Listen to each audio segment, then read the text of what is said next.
Assalamualaikum warahmatullahi wabarakatuh. Alhamdulillahirrabbilalamin. Jamaah kampung taqwa rahimakumullah. Hadana lihada wa ma kunna linahtadiya laula an hadana Allah. Asyhadu an la ilaha illallah wa asyhadu anna Muhammadan abduhu wa rasuluhu la nabiyya ba'dah. Allahumma shalli wa sallim wa barik ala sayyidina Muhammadin wa ala alihi wa sahbihi ajma'in. Amma ba'd. Alhamdulillah, jemaah kampung taqwa Asten rahimakumullah dan teman-teman yang mendengarkan atau melihat siaran ini, mari kita lanjutkan lagi masih pembahasan surat An-Nur, surat ke-24 Al-Quran. Kemarin kita sudah sampaikan bagaimana janji dari Allah Subhanahu wa Ta'ala bahwa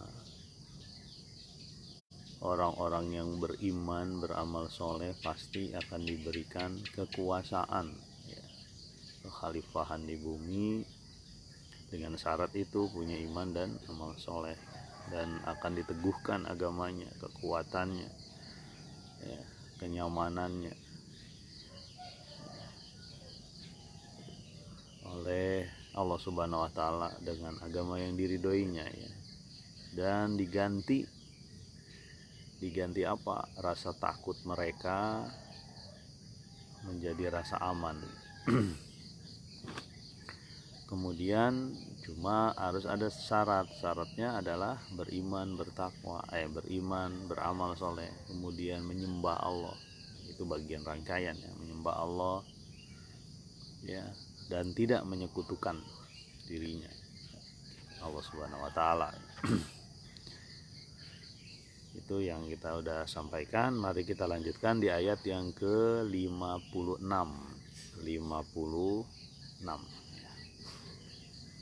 Silakan teman-teman, mangga untuk membuka Al-Qur'annya ataupun Androidnya yang ada Al-Qur'an situ.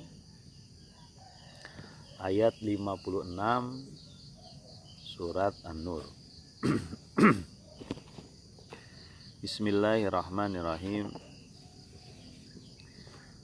Wa aqimus salata wa atuz zakata wa ati'ur rasula la'allakum turhamun.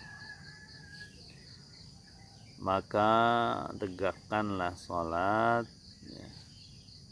tunaikanlah zakat, dan taatlah kepada Rasul supaya kamu mendapat rahmat. Ini kembali lagi kepada ayat yang pertama, yang tadi sebelumnya kita sampaikan, bahwa orang-orang yang beriman, beramal soleh, menyembah Allah, tidak mensyirikkan Dia, salah satu aplikasinya adalah dia menegakkan sholat dan menunaikan zakat. Tidak cuma sholat yang hubungan langsung kepada Allah, hablum minallah, tapi dia ada hablum minannasnya juga, yaitu menunaikan zakat, menegakkan sholat dan menunaikan zakat. Dan itu selalu ada dari zaman nabi-nabi sebelum Rasulullah SAW. Karena nggak cuma hubungan kepada Allah saja, tetapi ada hubungan sosialnya, hubungan antar manusia, dan menghapus sifat-sifat kikir atau pelit bagi orang-orang yang tadi diserahkan kekuasaan oleh Allah Subhanahu wa Ta'ala. Di antaranya adalah menunaikan zakat. Ini teman-teman harus kuat ini di sini. Kenapa? Karena kita sering diingatkan as-sholatu imaduddin. Salat itu adalah tiang agama. Kalau nanti di yaumul hisab bakal ada yang pertama kali dihisab salat. Cuma kita juga harus ingat bahwa Nabi SAW juga mensyariatkan zakat, hubungannya dengan perbendaharaan kekayaan, karena supaya jangan sampai harta itu beredar di kalangan orang tertentu saja. Makanya tidak dilarang monopoli dalam Islam, kecuali beberapa yang memang untuk kemaslahatan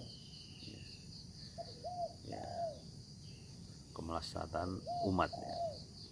Tadi kembali lagi Salah satu aplikasi dari beribadah kepada Allah adalah menegakkan sholat dan menunaikan zakat. Sekarang pertanyaannya, kalau sholat kita sudah sering mendapat berita ya, atau mendapat pencerahan dari ustadz, dari ulama dan sebagainya. Tetapi masalah zakat dan hubungannya dengan harta ini yang perlu kita terus-menerus kuatkan gitu. Karena betapa banyak kaum muslimin mereka sholat, mereka haji ya, tapi dia lupa menuliskan atau mencatat zakatnya berapa gitu. Contoh misalnya zakat pertanian kan ada 5-10%, dan 5-10% itu dari total omset, kira-kira begitu ya. Artinya langsung dipotong 10% kalau dia sudah mencapai ukurannya ya, kadar nisab dan kadar nisab ya. Kalau rikas misalnya zakat harta temuan atau tambang, itu perlu diperjelas itu. Penambangan di Indonesia ini misalnya ya, di Indonesia itu ada gak zakatnya? Pasir misalnya yang sering ditambang orang-orang itu, terutama orang rakyat biasanya pasir. Pasir itu ada yang dikeruk sampai bertruk-truk itu di daerah Cideng, kalau di sini dekatnya Cideng. Pasir itu penambangan itu, dan itu harus ada zakatnya, dan zakatnya itu 20% kalau dia sudah mencapai. Macam-macam pertambangan gitu yang lain, apalagi perdagangan. Nah, masalahnya kan budaya mencatat itu kan belum kuat lah di Indonesia ya, terutama pedagang-pedagang. Kalau pedagang kecil dia nggak kena zakat ya, tapi yang sudah lumayan besar itu jelas harus ada zakat. Dia punya sawah harus jelas, dia punya kontrakan yang disewakan orang di luar rumah dia sendiri, dia harus dihitung itu zakat. Memang ada yang mengatakan zakat tuh harus jelas, yang ada di Nabi aja, di kita nggak di waktu Nabi aja gitu. Waktu seperti ada yang mengatakan zakat profesi itu nggak ada di Nabi, itu pilihan masing-masing. Cuma petani aja dikasih zakat, ini bahasa apa mungkin penyamaannya, petani aja dimintai zakat. Masa orang yang uangnya berjuta-juta, puluhan juta tiap bulan masuk nggak ada zakat? Oke lah, ukuran misalnya ukuran 90 gram atau 95 gram emas, ada yang bilang 85 gram emas, kali aja udah gampang. Kali dibagi dalam 12 bulan jadi berapa? Kurang lebih 6 juta sekian lah. Tidak salah Basnas membuat ukuran zakat. Kalau 6 juta sekian lewat dari itu ya kita harus bayar zakatnya. Dan itu 2,5%, 1/40. 1/40 berarti 2,5% dari 1 juta berarti 25.000. Kalau 6 juta berarti 6 kali 25 gitu. 150 ya. 150.000. Kalau 6 juta, kalau 10 juta 2,5%-nya berarti 250.000. Kalau kita punya gaji 10 juta berarti 250.000 itu harus dikeluarkan itu, dan bukan sedekah, bukan infak tuh jatuhnya ya, tapi zakat. Nah memang kalau misalnya zakat itu diterapkan di seluruh kaum muslimin itu aman, nggak ada cerita kemiskinan lah gitu. Kita lanjutkan lagi ya. Wa atiur rasul la'allakum turhamun, dan taatlah kepada Rasul supaya kamu diberi rahmat. Karena rahmat ini yang kita cari, ini rahmat dari Allah Subhanahu wa taala, dengan syarat sholat, zakat, taat pada Rasul ya. Dan taat pada Rasul itu taat yang mutlak kepada Rasul, karena apa yang dilakukan Rasul ya insya Allah kebaikan ya. Rasul itu dalam penjagaan Allah Subhanahu wa taala. Makanya ketika dia abasa wa tawala, bermuka masam, Nabi pernah ditegur oleh Allah Subhanahu wa taala. ketika dia lagi menghadapi audiens yang orang-orang petinggi-petinggi Quraisy, kemudian dia sangat mengharapkan supaya petinggi-petinggi Quraisy ini bisa masuk Islam. Dia datang itu Abdullah bin Umi Maktum, ya, mau bertanya dan sebagainya. Mukanya Rasul bermuka masam, mungkin jangan sekarang dulu, kira-kira begitulah. Ya. Ila anta zakka, abasa wa tawalla an jahul a'ma. Ada orang buta yang datang kepada dia, ya Bang, kepada Rasulullah lagi konsentrasi nih, kalau bahasa kita lagi siaran ketemu dengan pejabat-pejabat tinggi, mengharapkan pejabat tinggi itu supaya masuk Islam sehingga dia bakal ini. Tapi ketika Rasulullah bermuka masam saja, kan orang buta itu nggak tahu. Ya Ibnu Umi Maktum itu dia nggak tahu, tetapi Allah menegur. Ya, makanya mengikut Rasulullah SAW, insya Allah kita ikuti jalannya gitu, karena kesalahan Rasul ditegur Allah pada saat itu juga. Ya. Dan Ibnu Umi Maktum itu pernah diminta Rasulullah untuk menjaga Madinah atau mengimami Madinah gitu. Ya. Cerita Ibnu Umi Maktum. Jadi Rasulullah dan Islam itu sangat menghargai orang disabilitas. Ya. Orang disabilitas itu sangat dihargai. Ya. Bukan dihina, bukan, dimuliakan. Ya. Makanya kita merasa ya Allah, banyak orang-orang yang buta yang dia mampu menghafal Quran. Ada yang lumpuh juga mampu menghafal Quran. Kita rasanya ya Allah punya mata tapi tidak dipakai dengan baik, ya. Itu yang kita lanjutkan lagi ya. Di ayat yang masih lalakum turhamun, supaya kamu mendapat rahmat dari Allah Subhanahu wa taala. Dan rahmat dari Allah Subhanahu wa taala ini yang kita cari. Ya.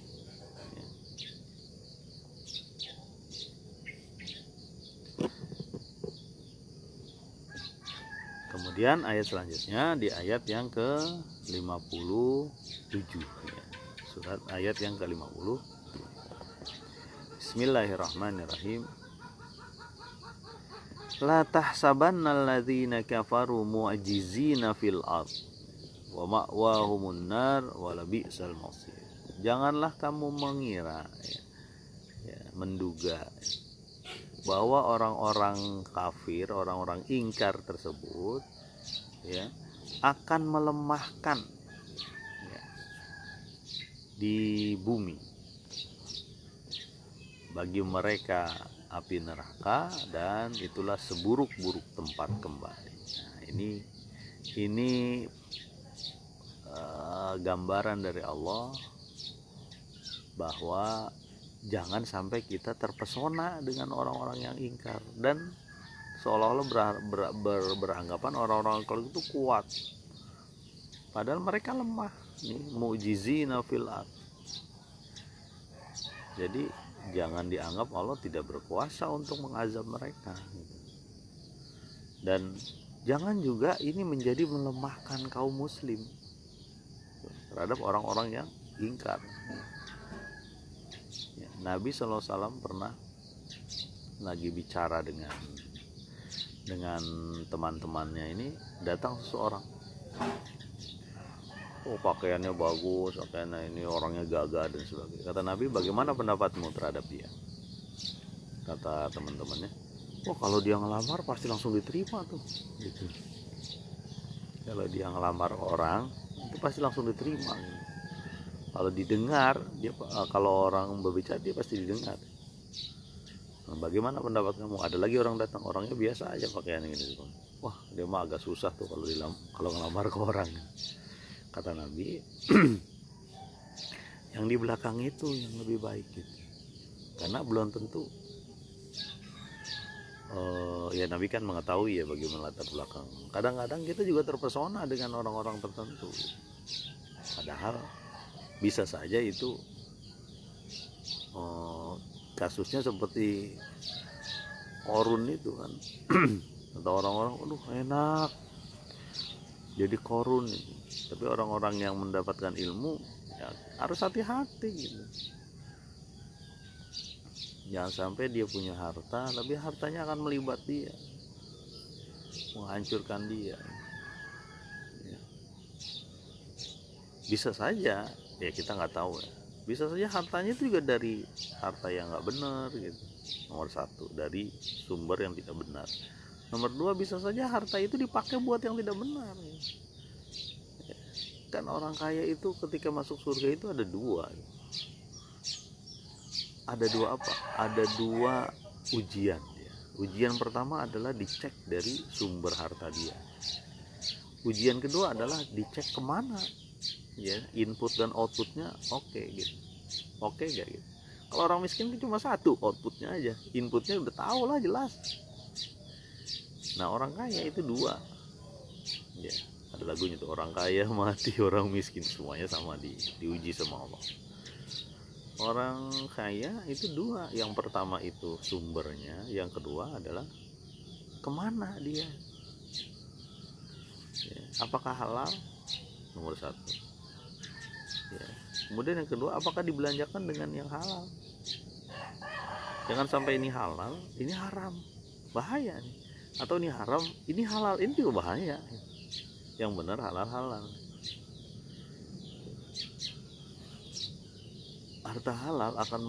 Biasanya harta halal akan menjaminkan dia membelanjakan ke barang yang halal juga gitu, atau kebutuhan yang halal. Yang repotnya itu yang kalau harta haram nih ngambilnya gitu. Nah kalau harta haram ini kecenderungan juga haram juga. Dan biasanya orang-orang yang mengambil dengan harta haram tuh sebagian itu ada yang menjadi kaya raya dan sebagainya ya. Sementara ketika keluar ini harus diperjelas juga nih buat apa gitu ya. Nah kemarin saya sampaikan bagaimana memakan sesuatu pun kita harus jelas ini dari mana. Ada kucing dari mana itu ya.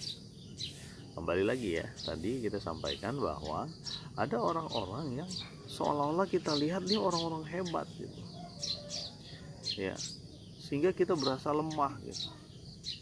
Nah ini ada satu kisah, namanya Rubai bin Amir. Rubai bin Amir ini adalah seorang utusan yang dikirim oleh Sa'ad bin Abi Waqqas, seingat saya ya, itu menemui Rustum di singgasananya ketika persiapan perang kalau nggak salah penaklukan Madain atau sesudah perang Qadisiyah. Rubai bin Amir diutus oleh Sa'ad bin Abi Waqqas karena diminta oleh Rustum, datang utusan gitu ke kami ya. Rustum adalah salah satu pimpinan sayap militer dari Persia waktu itu, Irak, daerah Iran, penyembah api Majusi ya Rustum. Dan dia puluhan ribu bukan ratusan ribu itu persiapan apa penyerangan perang ya waktu itu. Nah Rubai bin Amir datang memakai keledai atau kuda waktu itu, datang sampai ke tenda yang singgasana Rustum, namanya jenderal besar lah kira-kira. Nah, Rustum itu sebenarnya dia awalnya peramal nujum atau peramal bintang kalau nggak salah, itu dapat kekuasaan itu sama di Persia. Nah Rubai bin Amir di tenda yang besar itu turun ya. Kemudian habis turun diikat keledai atau kudanya itu dibantal-bantal, jadi suasana singgasana lah, kayak istana dibuat di peperangan itu ada istana yang istana dari tenda ya. Kemudian dia cuma membawa tombak sama sebilah pedang kalau nggak salah. Kemudian pengawalnya bilang, itu taruh pedangnya gitu. Rubai bin Amir tuh ngomongin, saya ini disuruh datang, bukan saya yang mau datang ke sini. Ya, ngapain saya taruh pedang dan ini saya. Kemudian Rustum mendengar kali ya dari sana, sudah suruh masuk si Rubai bin Amir. Kemudian apa yang dilakukan Rubai bin Amir ini? Ya, saya lupa nama binnya, tapi Rubai gitu namanya. Anggapnya Rubai bin Fulan. Yang dilakukan oleh Rubai bin Fulan, ada di depan dia nih, ada karpet menuju ke arah Rustum. Karpet merah atau karpet apa lagi. Sampai ke sana. Yang dilakukan oleh dia adalah memendekkan langkah kakinya. Pelan-pelan gitu. Pelan-pelan jalannya. Nggak cuma itu, apa yang dilakukan dia? Tombak dia diseret, sehingga karpet yang mewah itu sobek-sobek sama dia. Tombak dia nih, tombak yang runcing ini diseret sama dia.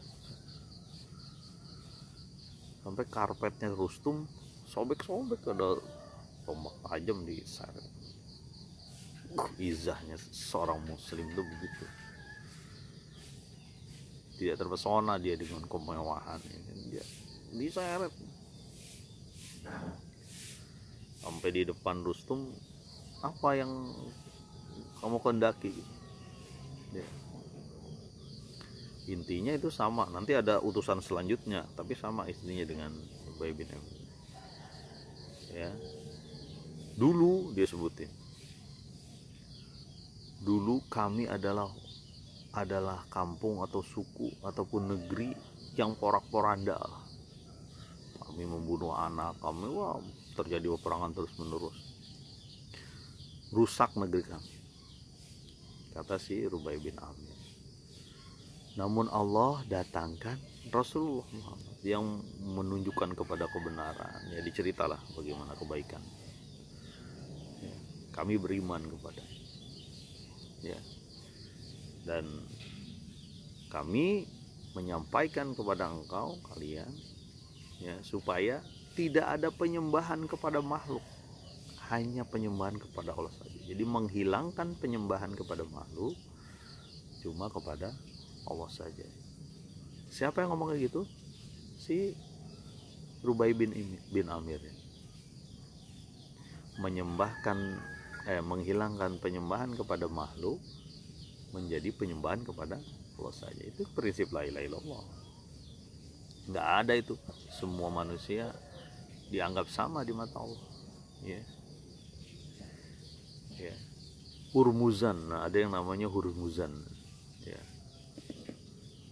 Selamat datang Pak Ketua DKM Al-Muqarrabin, Pak Ismet. Mudah-mudahan tetap semangat mengawal musola atau masjidnya menuju Allah Subhanahu wa taala dari Bekasi. Jadi ada yang namanya Hurmuzan. Hurmuzan itu adalah seorang Persia yang datang ke Madinah ya. Waktu itu salah satu mudah-mudahan Allah tambahkan kekuatan Pak Ismet beramal bersama lain. Hurmuzan datang ke Madinah, kemudian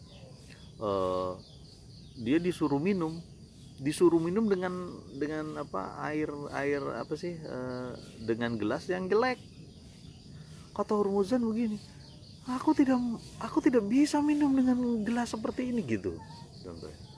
Hurmuzan, ya minumlah ngomong gitu, karena di kami itu tidak ada perbedaan, semua sama ya. Termasuk ketika Umar tiduran di sebelah masjid, orang datang, Umar tiduran di situ. Umar mana Umar, kata orang yang datang nih, orang utusan. Umar mana Umar? Itu Kata anak-anak kecil tuh yang nyari Umar, ya tuh lagi tidur. Nah, kalau itu Umar mana pengawalnya? Di sini nggak ada pengawal. Umar. Nah, tadi cerita tentang Hurmuzan ya. Hurmuzan itu sampai ini kisahnya berbeda ini contoh. Bahwa di mata Allah semua orang sama. Ini hubungannya tadi dengan tidak ada penyembahan terhadap makhluk. Kemudian disuruh minum pakai gelas yang biasa-biasa aja. Ini mungkin kalau bahasa kita gelas plastik kali atau gelas kaleng. Ini bahasa kita. Tapi apa yang diobrolin sama Hurmuzan itu? Saya nggak bisa minum sama yang ini, karena dia nggak biasa minum. Mungkin dia isinya perak atau emas gelas minumnya, biasanya gitu. Itu contoh bahwa di Persia itu orang-orang petingginya begitu berglamor lah, banyak harta, penyembah Majusi itu. Penyembah api ya, banyak harta. Nah itu Hurmuzan. Kembali lagi ke cerita Rubai bin Amir ini. Kemudian disampaikan oleh Rubai bin Amir bahwa kami menghilangkan penyembahan sesama makhluk menjadi sesama Allah saja. Menghilangkan penyembahan sesama manusia hanya kepada Allah saja. Jadi nggak ada rasa bangga, rasa apa, di mata Allah semua sama. Pejabat rakyat nggak ada bedanya. Itu di mata Allah. Inna akramakum indallahi atqakum, yang termulia di antara kamu adalah yang takwa. Bukan yang warna kulitnya berbeda, bukan yang ganteng, bukan yang kaya, bukan. Di mata, bukan yang miskin juga ya, bukan. Sekarang orang banyak cerita yang kaya, sama yang kaya dan miskin sama di mata Allah. Dan itu nggak bisa diterima oleh raja-raja ya. Makanya waktu Nabi datang ke salah satu suku ya, kepala sukunya bilang begini, dakwah inilah yang dibenci raja-raja. Dakwah menuju Allah ini dibenci oleh raja-raja ya. Karena ukurannya adalah ukuran keridhaan Allah, bukan ukuran nafsu ya. Kemarin yang kita sampaikan, ya budunan, orang itu harus menyembahku dan menghilangkan kesyirikan ya. Kembali lagi kepada kisah Rubai bin Amir. Ada 3 hal dia bilang ya, kata Rubai bin Amir. 1 ya, kamu masuk Islam ya, kami tinggalkan negeri kamu, kata Rubai bin Amir. Nomor 1. Nomor 2, kamu bayar jizyah ya. Ya, bayar jizyah ya. Di situ juga ada rikas ya, rikas Horoj itu artinya tanah-tanah yang setelah mereka ditaklukkan lalu tetap dibiarkan mereka menggarap tanah itu ya. Kemudian ada sebagian hasilnya dikasih ke Baitumal ya. Horoj namanya. Jadi yang pertama tadi, kamu masuk Islam, kami akan tinggalkan negeri kamu, artinya masyarakat situ ya.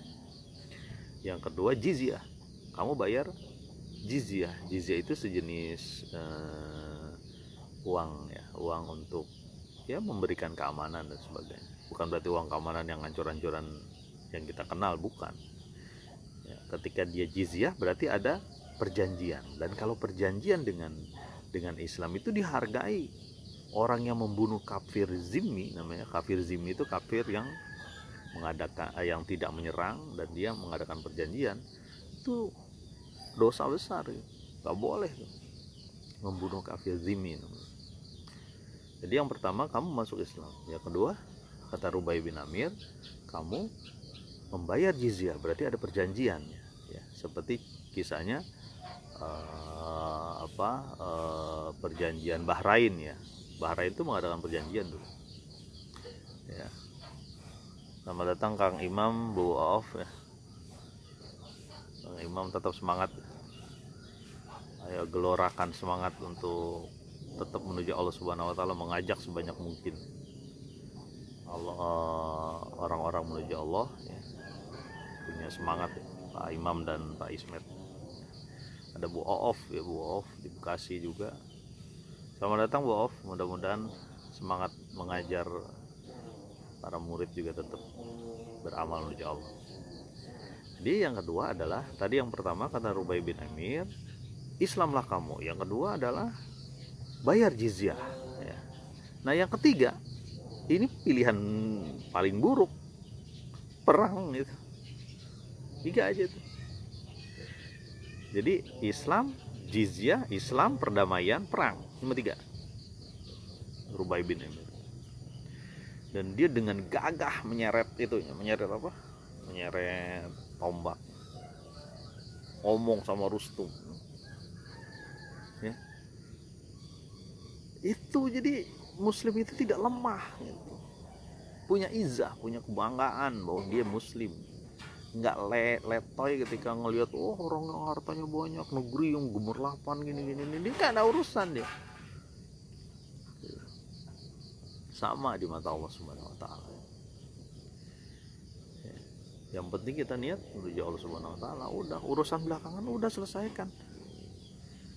Ya, mungkin dulu kita ini ngelihat orang yang punya harta dan sebagainya, merasa lemah, merasa ini, nggak ada di mata Allah tuh, nggak ada. Ya, itu kisah Rubai bin Amir. Akhirnya dia pulang kan, Rubai bin Amir. Rustum minta lagi, ya udah beri kami waktu gitu. Oke, menurut kata Nabi kami kasih waktu 3 hari. Hari keempat perang kalau nggak ada itu. Tegas betul. Terus di hari kedua setelah Rubai bin Amir ada juga beberapa orang, dan mirip aja kata-katanya mirip itu. Ya. Kaisar itu beda dengan Kisra ya. Kalau Kisra itu di daerah timur ya, daerah Iran dan sebagainya. Ada Kaisar itu daerah barat menuju Konstantinopel ya. Konstantinopel itu Istanbul sana.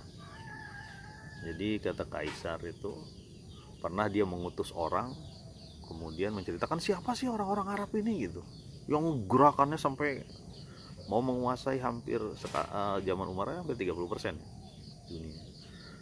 Kemudian ada orang yang menyatakan begini ciri-cirinya begini. Terus kata Kaisar itu, kalau begitu benar apa yang kamu katakan, mereka akan datang ke tempat kakiku sekarang. Itu kata Kaisar Romawi Timur waktu itu. Artinya mereka saja orang-orang waktu itu Nasrani waktu itu Kaisar itu yakin bahwa orang-orang Islam akan datang ke Istanbul, Konstantinopel. Ya. Itulah izzah. La izzata illa bijihadin. Tidak ada izzah kecuali dengan berusaha, berjuang kepada Allah Subhanahu Wa Taala.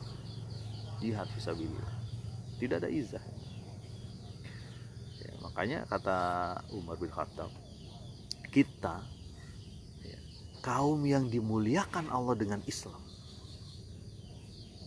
Kata Umar, kita kaum yang dimuliakan Allah dengan Islam. Maka siapa yang mengambil selain Islam akan dihinakan oleh Allah. Nah sekali lagi ya, kita kaum yang dimuliakan Allah dengan Islam. Maka siapa yang mengambil selain Islam akan dihinakan oleh Allah. Wah ini luar biasa ininya ya. Kembali lagi ke ayat. Ini tadi Rubai bin Amir ya. Bagaimana dia begitu kuat rasa izahnya ya. Tidak takut bahwa orang-orang kafir itu akan melemahkan kaum muslim, enggak. Ya. Janganlah kita seperti Seperti Bani Israel tuh. Ngelihat orang yang gede-gede badannya di Palestina. Musa jangan ke situ. Udah kami di sini aja. Qaidan saja di sini, saya duduk-duduk. Izhab anta warubuka. Pergi ente sama Tuhan ente ke sana. Kalau udah selesai itu nggak ada orang-orang itu baru kami datang. Ya, orang-orang yang tidak kuat ya, dalam. Kemudian lanjut.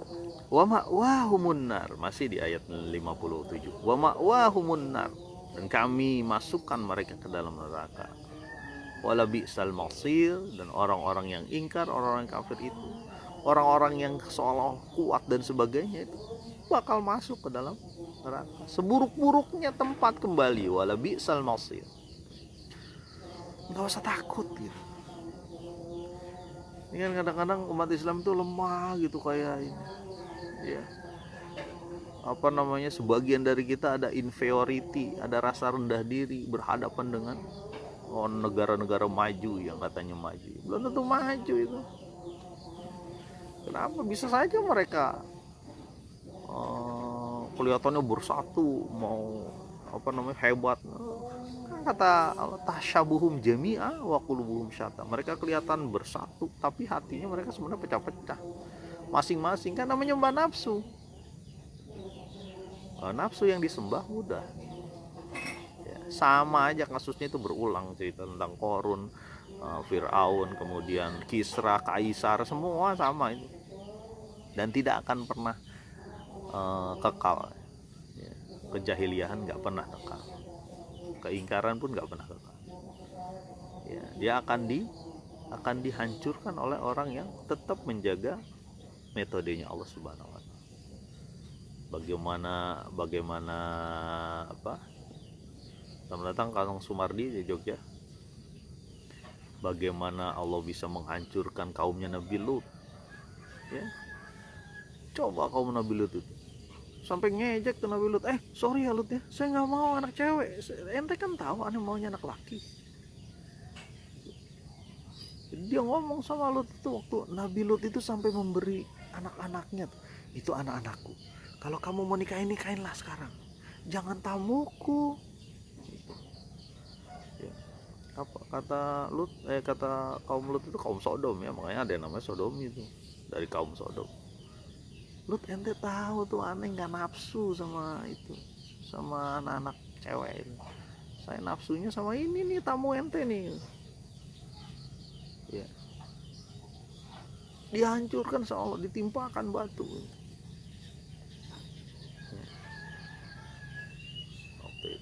Begitupun kaum-kaum lain, kaum Samud, kaum Ad ya.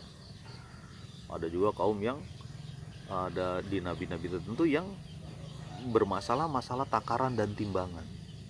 Ini masalah ekonomi ya. Al-mutaffifin lah gitu, wailul lil mutaffifin alladzina idza iktalu 'alan nasi yastawfun ya. Kalau minta sama manusia, minta yang banyak. Wa idza kaluhum aw wazanuhum yukhsirun. Kalau dia memberikan, dia akan mengurangi takaran. Ada orang-orang yang diazab oleh Allah karena masalah ekonomi ya.